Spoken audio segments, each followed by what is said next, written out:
عن أبي هريرة رضي الله تعالى عنه قال رسول الله صلى الله عليه وسلم يا نساء المسلمات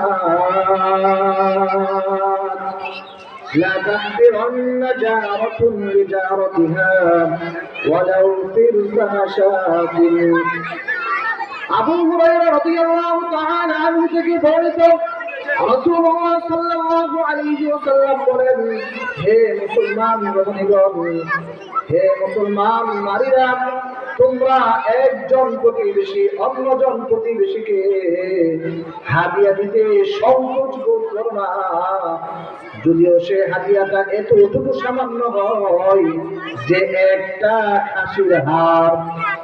এই যে মানুষের যখন খাসি জবাই করে তখন মাংস, হাড় থেকে মাংস ছাড়া হাড়গুলো পালায় দেয় না?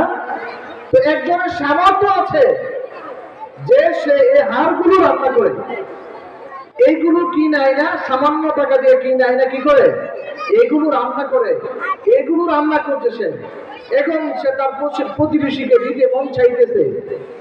আল্লাহ রাসূল বলেন সে যেন এতটুকু দিতেও সংকোচ বোধ না করে, এতটুকু দেওয়া হলেও প্রতিবেশীকে দিয়ে খেও। বলেন সুবহানাল্লাহ।